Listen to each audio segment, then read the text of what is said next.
Bienvenidos al oasis de paz en medio del estrés. Observaciones sobre esta ley. ¿Cómo permaneció Pedro concentrado en sus puntos fuertes y prioridades cuando la necesidad surgió? A veces las necesidades nos hacen actuar, nos hacen reaccionar. 1. Él reconoció la existencia de una oportunidad totalmente nueva para el liderazgo. Oportunidad totalmente nueva para el liderazgo. 2. Él reunió a los discípulos para discutir qué pasos debían tomarse. 3. Él delegó el proceso de selección a otros para no empezar a desviarse. 4. Él quitó sus manos del proyecto y los autorizó a cumplir la tarea. 5. Él revisó la selección hecha por los discípulos. 6. Él tomó tiempo para comisionar y autorizar públicamente a los líderes laicos. Y por ello planteaba cómo luego, por ejemplo, Esteban, Felipe, manos a la obra, no únicamente atendiendo a los huérfanos, a las viudas, sino la predicación, como el discurso de Esteban, capítulo 7, donde va hablando, va evangelizando, va predicando la palabra de Dios, hasta el versículo 53, gran parte del capítulo 7, predicando. ¿Qué pasa con Felipe acercándose al etíope para evangelizarlo y bautizar? La predicación. Dice aquí lo siguiente: Pedro reconoció la existencia de una oportunidad totalmente nueva para el liderazgo.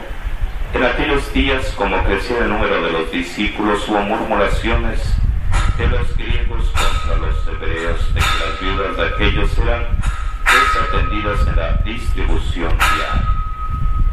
El punto es, ¿cómo reaccionas ante los problemas? ¿Cómo reaccionas ante los problemas? Anotan en su cuaderno cómo reaccionas ante los problemas de la vida diaria, en tu familia, en tu matrimonio, con la suegra, con la cuñada, con la nuera, en la escuela, en el trabajo. Problemas siempre habrá. El punto es cómo reaccionas. ¿Cómo reaccionamos? Ese es el punto clave. ¿Cómo reaccionamos ante los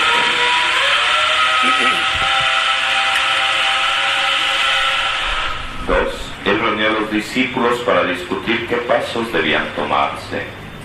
Entonces los 12 convocaron a la multitud de los discípulos y dijeron: no es justo que nosotros dejemos la palabra de Dios para servir a las mesas. Por ello una pregunta era: ¿cuáles son tus prioridades? ¿Cuáles son tus prioridades? ¿Qué cosa es lo que tú tienes que hacer? Pero ¿qué cosas son las que puedes decirle a alguien que haga, alguien que realice? Y eso se llama confianza. Eso se llama confianza. Pero eso implica preparar a los demás para dar ese paso.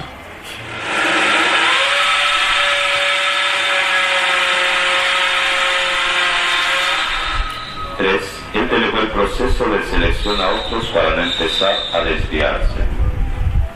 Busquen entre ustedes a 7 varones, un equipo de buen testimonio, que tengan credibilidad ante la gente. Este aspecto es importante, credibilidad, llenos del Espíritu Santo. La presencia de Dios es evidente. Por eso decía Jesús: no se aparten de Jerusalén, va a venir el Espíritu Santo, no los dejo huérfanos, va a descender el poder de lo alto. Y de sabiduría, llenos del Espíritu Santo y de sabiduría, madurez. Un personaje del Antiguo Testamento que pidió el don de la sabiduría, ¿recuerdan cómo se llamaba? Salomón, pidiendo sabiduría para gobernar a su pueblo. que ellos pudieran encargarse de ese trabajo. Y nosotros persistiremos en la oración y en el ministerio de la palabra. Entonces, subrayar ahí oración y predicación, oración y ministerio de la palabra. Entonces, en su cuaderno y en la Biblia van juntas la oración y la predicación.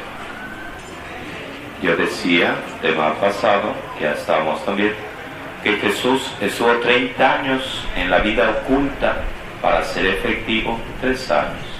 Que Pablo apóstol estuvo varios años en el silencio preparándose a los pies de Gamaliel para ser efectivo en su predicación, en la evangelización. Jesús pasando la noche en oración en lo alto del cerro, allá como el de allá enfrente, para poder elegir a sus discípulos. Oración y predicación. Entonces no es nada más me paro aquí y bla bla bla, sino que dice el poder de Dios. El poder de Dios, la acción del Espíritu Santo. Es Jesús que dice a sus discípulos, no se preocupen lo que van a decir, el Espíritu Santo los ayudará. 4. Él quitó sus manos del proyecto y los autorizó a cumplir la tarea. Es decir, Él no hizo todo. Él no hizo todo. Anotan en su cuaderno, hay que aprender a hacerse a un lado. Y tenemos 2 ejemplos en la Biblia, entre otros. Hay que aprender a hacerse a un lado. O lo que algunos llaman el 11º mandamiento, no estorbarás. 11º mandamiento que algunos llaman, no estorbarás. 2 ejemplos que dice Juan Bautista de Jesús. Conviene que Él crezca y que yo disminuya. Anoten esa frase. Conviene que Él crezca y que yo disminuya. Juan Bautista, refiriéndose a Jesús. Conviene que Él crezca y que yo disminuya. Con otras palabras, que yo no haga sombra, que yo no meta mi cuchara, que yo no me meta donde no me llamo, que aprenda a ser invisible, a cerrar la boca, a cerrar el pico. Entonces cuesta trabajo, que están peleando por ahí los niños, como aquel que va jugando con el cochecito y llega otro niño y se pone a jugar y se pelea, y por acá están los papás en el tema y ven que están peleando y se agarran del chongo y se dejan de hablar los papás, que son hasta de la familia, y al día siguiente los niños de la mano jugando y feliz. Entonces va por ahí, aprender a hacerse a un lado. Segundo ejemplo, Jesús, que dice, conviene que yo me vaya. Anotan entonces esa otra frase, conviene que yo me vaya, porque si no me voy, no va a venir el Espíritu Santo. Conviene que yo me vaya. Juan Bautista diciendo de Jesús, conviene que Él crezca y que yo disminuya. Jesús diciendo del Espíritu Santo, conviene que yo me vaya para que venga el Espíritu Santo. Este aspecto es muy importante, muy importante, muy importante. Es el burrito, el domingo de Ramos. ¿Quién era el importante? El burrito último modelo, ¿o Jesús? El reto es no usurpar el puesto que le corresponde a Jesús robando cámara. Entonces podemos correr el riesgo de decir, yo soy el más importante porque predico la palabra, porque por mí se acerca la gente a catequesis, a pláticas, se casa, se bautiza, se convierte en el retiro, X, Y y Z. Y podemos. Entonces tendremos que pedirle al Espíritu Santo esa sabiduría para poder actuar como Juan el Bautista, que decía de Jesús, conviene que Él crezca y que yo disminuya. Como Jesús, que decía del Espíritu Santo, yo me hago a un lado, si no me voy, no viene el Espíritu Santo. Tenemos que aprender a hacernos a un lado. Tendremos que aprender, cuesta trabajo, pero tendremos que aprender a hacernos a un lado. Y eso es signo de madurez. Cuando uno aprende a hacerse a un lado, hay madurez. Cuando uno quiere seguir siendo el ajonjolí de todos los moles, mala seña, mala seña. 4. Él quitó sus manos del proyecto y los autorizó a cumplir la tarea. Agradó la propuesta a toda la multitud y eligieron a Esteban, varón lleno de fe y del Espíritu Santo, a Felipe, a Prócoro, a Nicanor, a Timón, a Pármenas y a Nicolás, prosélito de Antioquía. 5. Pedro revisó la selección hecha por los discípulos. Dice, verso 6, le presentaron los diáconos ante el apóstol Pedro. Número 6.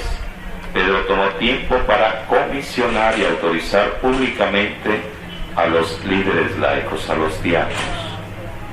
Y sobre todo decía, verso 6, orando impusieron las manos.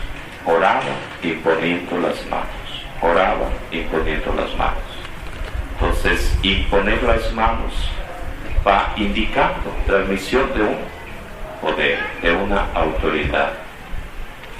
Imponer las manos. Parece mucho en la Biblia este signo, imposición de manos. Parece mucho este signo, imposición de manos.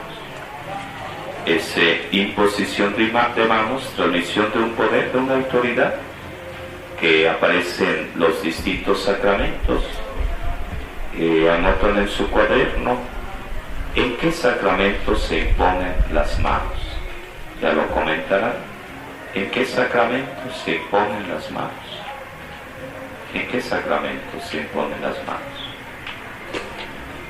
Pues aquí está Hechos de los Apóstoles, donde dice, impusieron las manos. Verso 6. Impusieron las manos.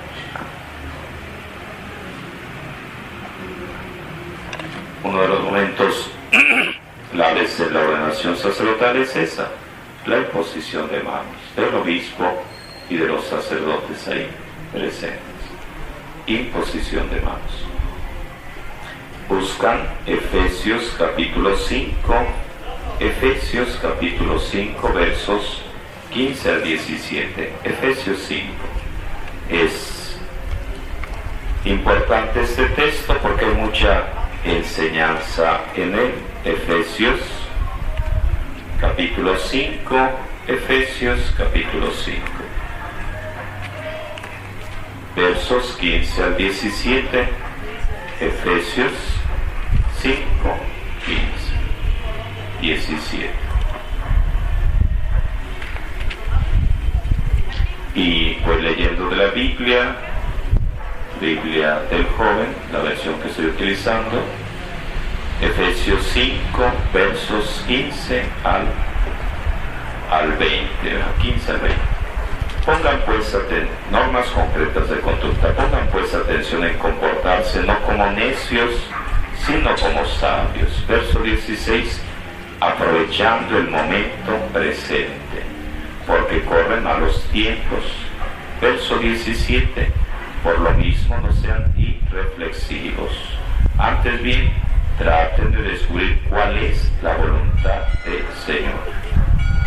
Anotan en su cuaderno. Anotan en su cuaderno.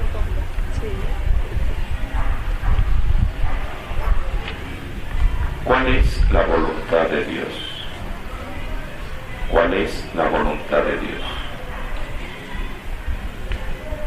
El punto sería, ¿cuál es la voluntad de Dios? Es decir, ¿qué es lo que Dios me pide a mí?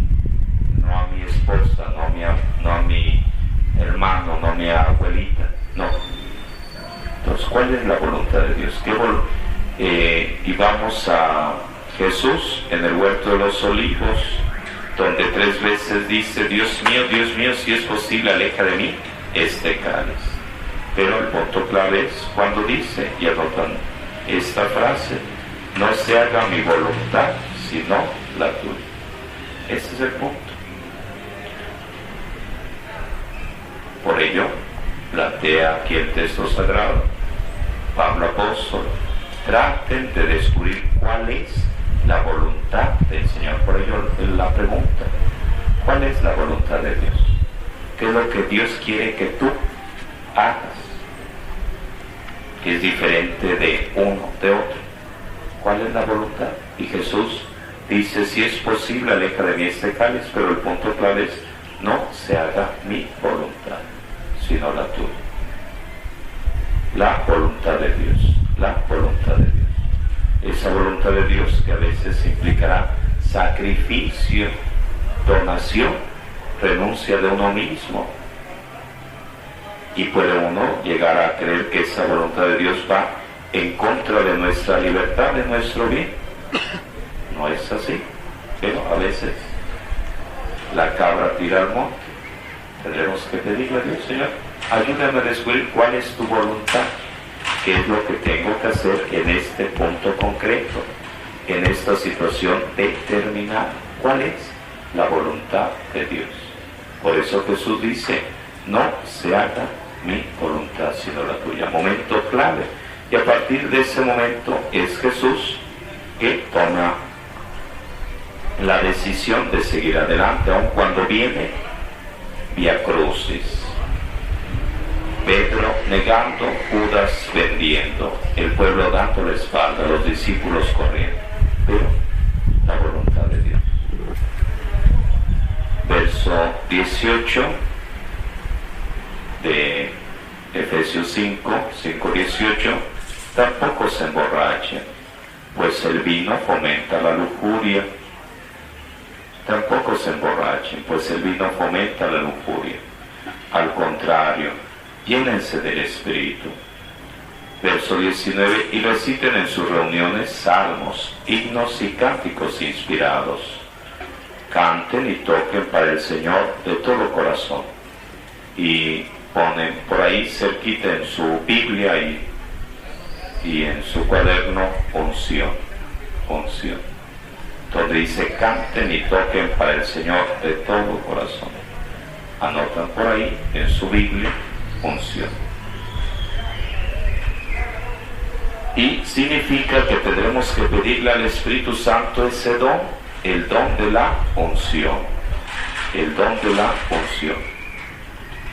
No es que el niño se cayó y se raspó la nariz, se le estaba dejando ahí el cachete en donde se cayó, y le ungió uno, y le untó uno por ahí, aceite de cocina o viva porro.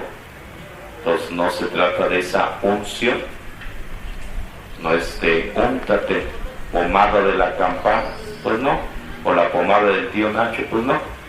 Entonces unción, un don de Dios, un don que tendremos que pedirle al Espíritu Santo, el don de la unción, para predicar la palabra, para enseñar el mensaje de Dios, para cantar, para alabar.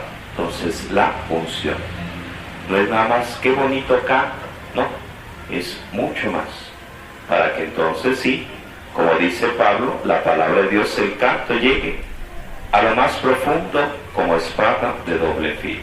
Pero es la unción, no son enchiladas. La unción, don de Dios, don del Espíritu, unción de Dios.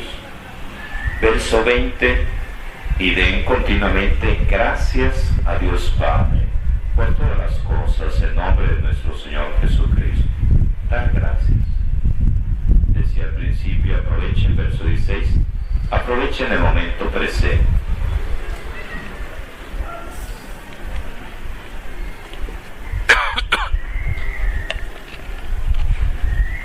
Seguimos viviendo la ley. Anotan en su cuaderno, o los que traen manual, en la página 64, donde dice el principio 80-20, anotan por ahí ley de Pareto. Ley de Pareto. Los que no traen por ahí manual, ponen ley de Pareto. Y abajo ponen el principio 80-20. Ley de Pareto igual a 80-20.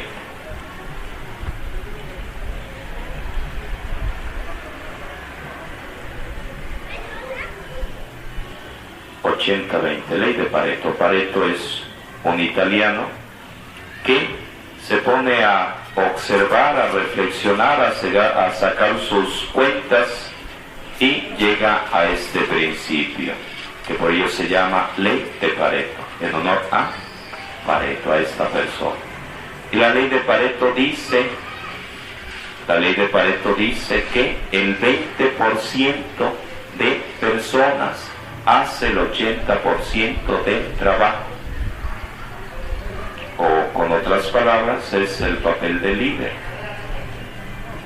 El 80-20, el 20%. Lo planteamos en varios momentos. Antiguo Testamento lo encontramos en Jetro, cuando le aconseja a Moisés: elige a gente para que esté al frente de 5, de 10, de 20, de 50, de 1000, de acuerdo a su capacidad, para que estén al frente de la comunidad y a ti te toquen los problemas triple X, 5Z y todo lo habido y por haber. Entonces ahí está, un grupo pequeño son los que están al frente de todo lo demás. Lo encontramos en las 12 tribus de Israel, David reuniendo y en torno a ello echando a andar la gran nación, pueblo de Israel. Lo vemos en Moisés, que envía a 12 representantes, uno por cada tribu, para inspeccionar la tierra prometida. Y 10 llegan diciendo, y ahí está nuevamente la ley de Pareto, 10 llegan diciendo que hay gigantes y los van a aplastar como cucarachas. Y 2 llegan diciendo, está Dios con nosotros, ahí mana leche y miel. 80-20, es decir, la mayoría temerosos, con número reducido, diciendo sí se puede. Ley de Pareto encontramos en Jesús, de 72 discípulos eligiendo 12 apóstoles. Y ese es el punto clave, y otra vez lo vemos en este pasaje: elección de los 12. Elección de los 12, elección de los 7 diáconos. Entonces, no irse con la finta. Uno puede irse con la finta, y decía la otra vez Jesús en 4 puntos, en 4 momentos. Jesús en la oración, en contacto con Dios. Jesús en la predicación, en contacto con el pueblo, con la multitud. Jesús en contacto con sus apóstoles, formándolos, capacitándolos. Jesús con sus amigos de Betania. ¿Cómo se llamaban sus amigos de Betania? 2 mujeres y un hombre. Marta, María, Lázaro. Entonces, el punto clave es saber distinguir dónde está ese 20% en el cual tiene uno que dedicar el mayor tiempo posible. O con otras palabras, ¿cuál es ese 20% de tu tiempo que tienes que emplear, que va a dar el resultado del 80%? Entonces, 80-20. Tenemos que ir descubriendo dónde está ese 80, ese 20. Por eso decía, podemos irnos con la finta. Pudo irse Jesús con la finta, decir 5,000 hombres, sin contar mujeres y niños. El sábado, domingo había 6,000 personas allá arriba, y uno puede irse con la finta. Pero el punto clave es la formación, la capacitación, y esa capacitación a veces es grupo pequeño para después enviarlos, como lo hace Jesús, Fundamental, ley de Pareto, el principio 80-20. Pedro pareció entender que servir a las mesas no sería el uso más sabio de su tiempo. Anotan en su cuaderno cómo empleas tu tiempo. cómo emplea su tiempo ayer. Durante la reflexión planteaba esto.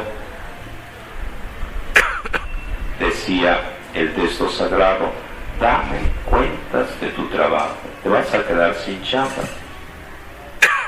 Y yo la reflexión que hacía es: ¿qué haces con tu tiempo? ¿Qué haces con tu vida? Y es esto mismo. Aprovechar el tiempo es oro, dicen algunos. Como líderes, nosotros también debemos entender las prioridades de la manera que lo hizo Pedro. El principio 80-20 nos enseña que con las prioridades correctas, el 20% de nuestro esfuerzo obtendrá el 80% de los resultados que deseamos. Ese sería el punto clave de la ley de Pareto. El 20% de nuestro esfuerzo obtendrá el 80% de los resultados que deseamos.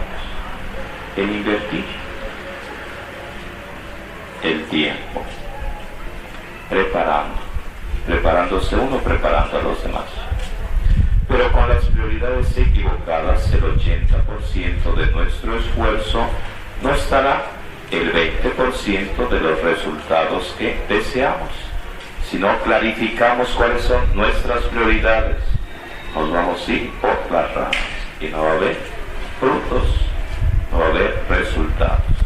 Que el otro día, viernes pasado, se tenía que dar hospedaje a 8 autobuses y ya estaban al frente los organizadores el viernes sobre las, que sería 9 o X de la, ahí al frente con este micrófono y ahí diciendo: a ver, ¿quién da hospedaje para dos? ¿Quién da hospedaje para un matrimonio? ¿Quién? Y mandando a Willy, mandando a varias personas, dile que le muevan porque así van a ser medianoche y entonces va por ahí. El ir descubriendo las prioridades, porque si no, se desperdicia el tiempo. Por ejemplo, si usted pasa tiempo preparando al 20% de las personas más influyentes en su iglesia, en su comunidad, multiplicará su habilidad para ministrar al enviarlos a servir al otro 80% de las personas. Y lo que estamos buscando, es lo que estamos haciendo, la preparación. Pero hay otro pasito, el proceso 10-80-10. No es 90-60 y revienta, sino es el 10-80-10. Esta es una faceta adicional de la regla 80-20. Pedro hizo lo que yo hago comúnmente con las tareas. Es el proceso 10-80-10.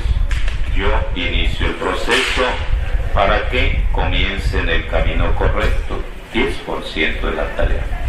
Luego le entrego a una persona apropiadamente dotada para la parte principal del trabajo, 80% de la tarea.